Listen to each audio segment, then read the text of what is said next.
नमस्कार साथियों, आज अपन राजस्थान में लोक नाट्य पार्ट 2 के साथ उपस्थित हैं।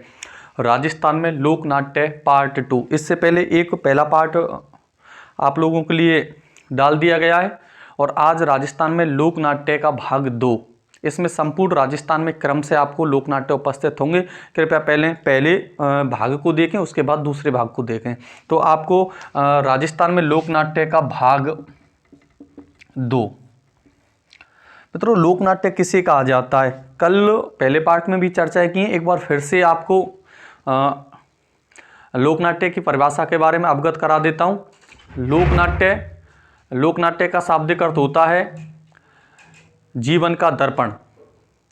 किसी भी महापुरुष की ऐतिहासिक, पौराणिक, धार्मिक कथाओं को नाटक के रूप में जीवंत प्रदर्शन करना लोक नाट्य कहलाता है।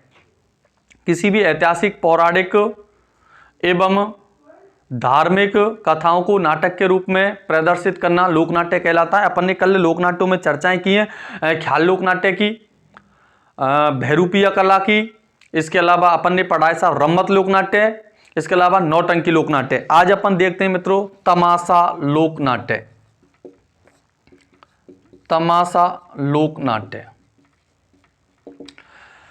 देखो मित्रों, जो तमाशा लोक नाट्य है ये जयपुर का प्रसिद्ध है।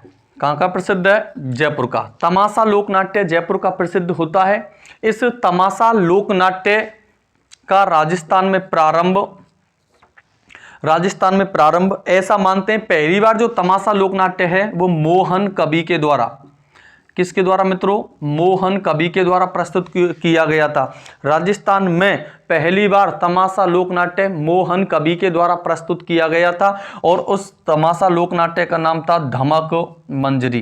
क्या नाम था भैया? धमक मंजरी। राजस्थान में पहला तमाशा लोक नाट्य मोहन कवि के द्वारा धमक मंजरी तमाशा लोक नाट्य प्रस्तुत किया गया था। ये मिर्जा राजा मानसिंह के काल में या मानसिंह प्रथम के काल में प्रस्तुत किया गया था। मानसिंह प्रथम कछवा के काल में लगभग 1594 ईस्वी में। कब भैया? 1594 में। तो राजस्थान में पहला तमाशा लोक नाट्य मोहन कवि के द्वारा धमक मंजरी तमाशा लोक नाट्य मानसिंह प्रथम के काल में 1594 में प्रस्तुत किया गया था। लेकिन तमाशा की वास्तविक शुरुआत तमाशा लोक नाट्य की वास्तविक शुरुआत सवाई प्रताप सिंह के शासनकाल से मानी जाती है। कब से भैया? सवाई प्रताप सिंह के शासनकाल से तमाशा लोक नाट्य की वास्तविक शुरुआत मानी जाती है। तमाशा लोक नाट्य के प्रवर्तक होते हैं बंशीधर भट्ट। प्रवर्तक का नाम क्या है? बंशीधर भट्ट। जबकि इस तमाशा लोक नाट्य में उस्ताद की परंपरा, किसकी परंपरा? उस्ताद की परंपरा किसके द्वारा प्रारंभ की गई थी? फूलजी भट्ट के द्वारा। उस्ताद की परंपरा किसके द्वारा प्रारंभ की गई है? फूलजी भट्ट के द्वारा। तमाशा लोक नाट्य कहां का प्रसिद्ध है? जयपुर का। इस तमाशा लोक नाट्य के बारे में मैं कह रहा हूं, राजस्थान का पहला तमाशा लोक नाट्य मोहन कवि के द्वारा धमक मंजरी तमाशा लोक नाट्य प्रस्तुत किया गया था मानसिंह प्रथम के काल में 1594 ईस्वी में। राजस्थान में तमाशा लोक नाट्य की वास्तविक शुरुआत सवाई प्रताप सिंह के शासनकाल से, जबकि तमाशा के प्रवर्तक बंशीधर भट्ट और तमाशा लोक नाट्य में उस्ताद की परंपरा प्रारंभ करने वाले फूलजी भट्ट माने जाते हैं। ये जो तमाशा लोक नाट्य है ये दो लोक नाट्यों से मिश्रित माना जाता है। एक तो नाम आता है भैया जयपुरी ख्याल। ये जयपुरी ख्याल एवं ध्रुपद गायकी का मिश्रित है। ध्रुपद गायकी का मिश्रण माना जाता है। ये जयपुरी ख्याल एवं ध्रुपद गायकी का मिश्रण माना जाता है तमाशा लोक नाट्य। ये जो तमाशा लोक नाट्य है इसमें भी एक विशेषता, इसमें महिला पात्रों की भूमिका, किसकी भैया? महिला पात्रों की भूमिका महिला ही निभाती हैं। महिला पात्रों की भूमिका कौन निभाएगी भैया? महिलाएं। राजस्थान का ऐसा लोक नाट्य जिसमें महिला पात्रों की भूमिका महिलाएं निभाती हैं तो तमाशा, और ऐसी कौन सी ख्याल हो जाती है? तो ख्याल का नाम होता है, और ख्याल का नाम क्या हो जाएगा भैया? जयपुरी ख्याल। तो ये राजस्थान में आपके तमाशा लोक नाट्य से संबंधित बातें। आगे एक लोक नाट्य का अध्ययन करेंगे, उसका नाम होगा भैया चार बेंत लोक नाट्य। कौन सा रहेगा? चार बेंत लोक नाट्य।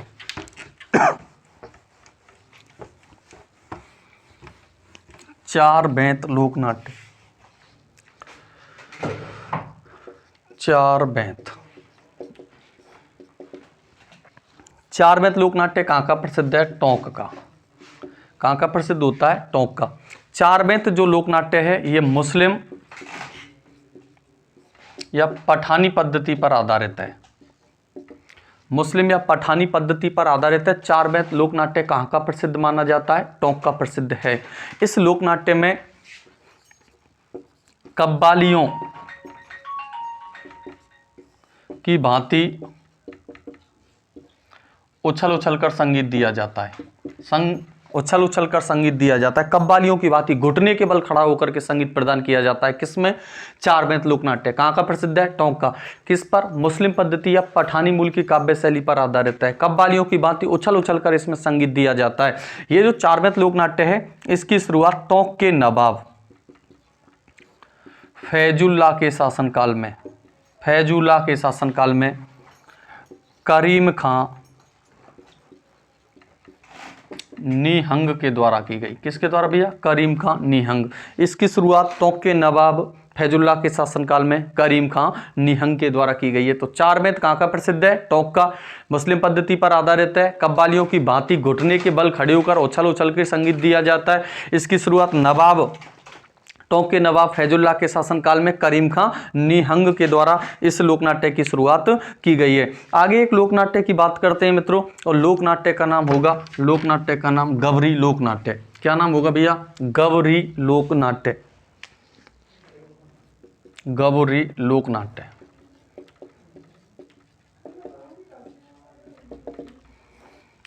गवरी लोकनाट्य। ये जो गवरी लोकनाट्य है मूल रूप से भील जनजाति का लोकनाट्य है। किस जनजाति में होता है मित्रों? भील जनजाति में। गवरी लोकनाट्य भील जनजाति का लोकनाट्य माना जाता है। ये राजस्थान का प्राचीनतम मेरू लोकनाट्य है। भील जनजाति का लोकनाट्य है, राजस्थान का प्राचीनतम मेरू लोकनाट्य माना जाता है। गवरी जो लोकनाट्य है इसका प्रारंभ रक्षाबंधन के एक दिन बाद होता है मित्रों, रक्षाबंधन के एक दिन बाद। और ये जो गवरी लोकनाट्य लगातार 40 दिन तक चलता है। कितने दिन तक? 40 दिन तक। इसके अंतिम दिनों को धड़ाबत एवं बलाबत कहा जाता है। अंतिम दिनों को क्या बोलेंगे? धड़ाबत एवं बलाबत। ये लोकनाट्य है शिव एवं भस्मासुर की कथाओं पर आधारित है।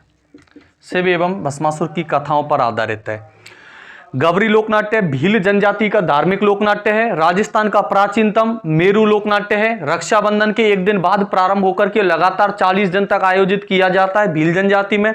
अंतिम 2 दिनों को धड़ाबत एवं बलाबत कहते हैं। यह शिव भस्मासुर की कथाओं पर आधारित माना जाता है। यह जो लोकनाट्य होता है इसमें मुख्य पात्र बुढ़िया कहलाता है। क्या कहलाएगा भैया? बुढ़िया। जबकि अन्य पात्र राया। अन्य पात्र क्या कहलाएंगे? राया। इस गवरी लोकनाट्य में जो भी व्यक्ति पहली बार बात को कहता है उसको बोलते हैं खड़कट्या। और दोबारा से बात को यदि इसमें क्या है, जो भी व्यक्ति पहली बार बात को प्रदर्शित करेगा खड़कट्या कहलाएगा। दोबारा बात को दोहराता है उसको नाम दिया जाता है मित्रों झमट्या। क्या नाम दिया जाएगा? झमट्या। तो ये गवरी लोकनाट्य भील जनजाति का धार्मिक लोकनाट्य है। भील जनजाति में धार्मिक लोकनाट्य है क्योंकि शिव भस्मासुर की कथाओं पर आधारित है। राजस्थान का प्राचीनतम माना जाता है, मेरू लोकनाट्य माना जाता है। इसका प्रारंभ रक्षाबंधन के एक दिन बाद हो जाएगा, लगातार 40 दिन तक चलता है। अंतिम दिनों को धड़ाबत एवं बलाबत कहते हैं। ये शिव भस्मासुर की कथाओं पर आधारित है। मुख्य पात्र को क्या बोलते हैं? बुढ़िया। अन्य पात्र क्या कहलाएंगे? राया। एक बार बात को कहने वाला खड़कट्या, फिर से दोहराने वाले को झमट्या कहा जाता है। ये गवरी लोकनाट्य माना जाता है। मित्रों एक लोकनाट्य होता है रामलीला, एक लोकनाट्य का नाम होता है रासलीला। तो अपन अभी बात करते हैं रामलीला एवं रासलीला। रामलीला एवं रासलीलाएं।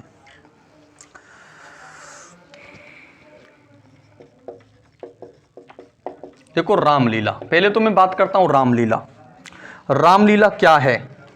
देखो मित्रों रामलीला का मतलब है भगवान राम के जीवन से संबंधित जो भी पहलू हैं, जो भी घटनाएं हैं, जो भी बातें हैं, उनको भगवान राम के जीवन की संबंधित जो भी बातें हैं उनको रंगमंच से प्रदर्शित करना।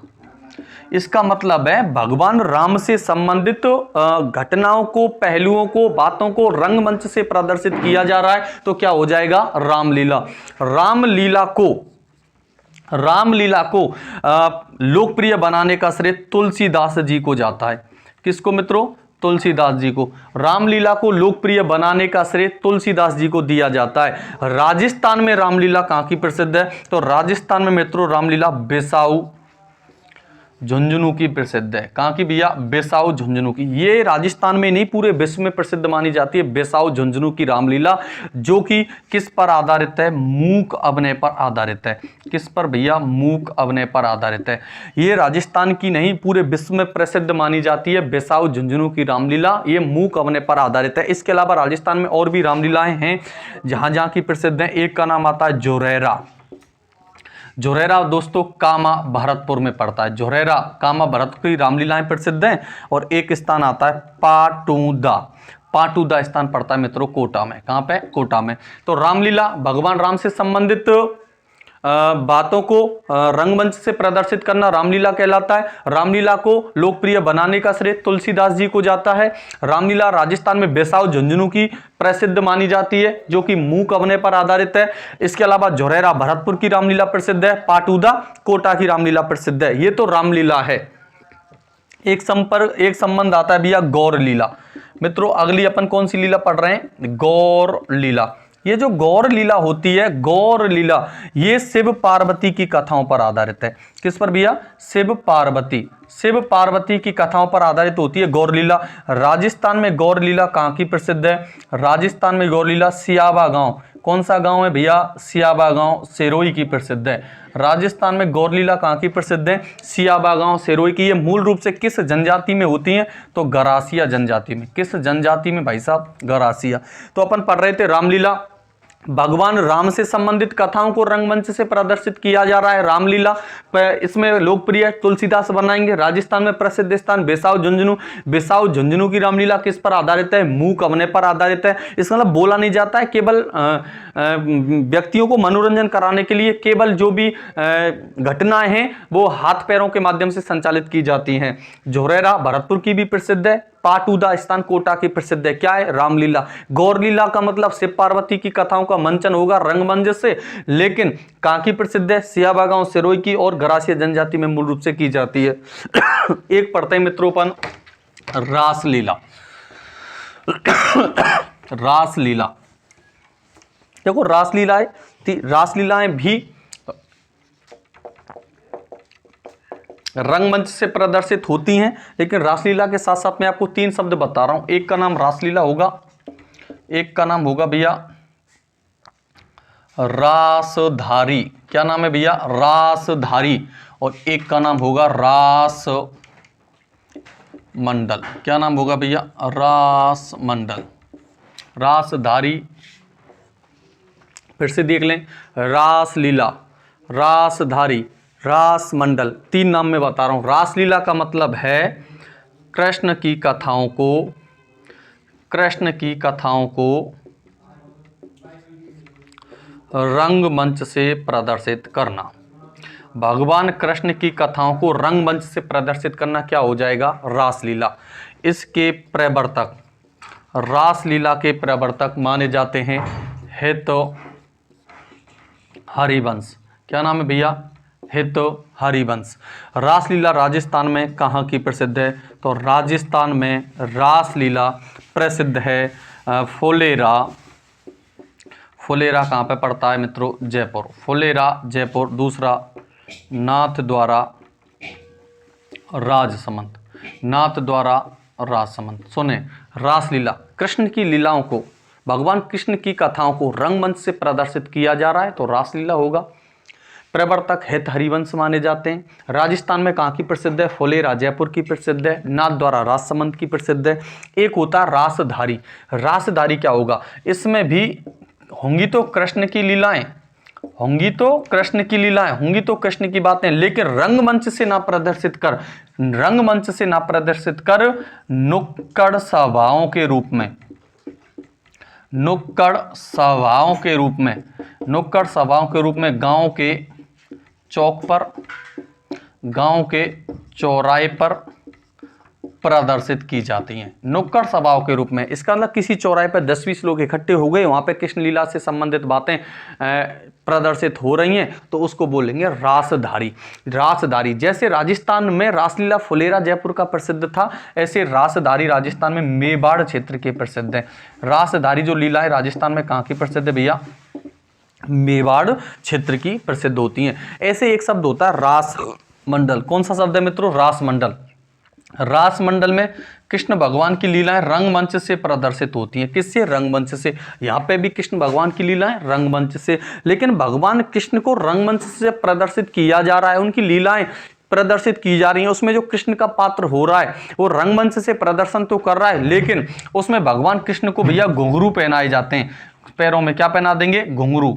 और क्या पहना देते हैं भैया? घघरी। क्या पहनाएंगे? घघरी। तो भगवान कृष्ण को घुंघरू और घघरी पहनाकर रंगमंच से प्रदर्शित किया जा रहा है, तो क्या नाम हो जाएगा? रास मंडल। और राजस्थान में रास मंडल के लिए प्रसिद्ध स्थान का नाम आता है बागड़ क्षेत्र। कौन सा क्षेत्र है मित्रों? बागड़।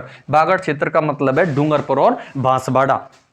तो एक बार फिर से देख लेंगे, रासलीला कृष्ण की कथाओं को रंगमंच से प्रदर्शित किया जा रहा है। रासलीला कृष्ण लीलाओं को नुक्कड़ सभाओं के रूप में गांव के चौक चौराहे पर प्रदर्शित किया जा रहा है। रासधारी, रासमंडल, रंगमंच से भगवान कृष्ण को घुंघरू और घंघरी पहना करके प्रदर्शित किया जा रहा है। तो रासलीला कहां की प्रसिद्ध है? फुलेरा जयपुर, नाथद्वारा, राजसमंद की। रासधारी कहां का प्रसिद्ध है? मेवाड़ क्षेत्र का। और रंगमंच पर यदि घुंघरू घंघरी पहना रहे हैं तो रासमंडल कहां का प्रसिद्ध है? बागड़ क्षेत्र का। तो मित्रों ये आपके मूल रूप से राजस्थान में लोकनाट्य होते हैं। और फिर एक नई वीडियो के साथ हाजिर होता हूं, तब तक के लिए धन्यवाद। जय हिंद, जय राजस्थान।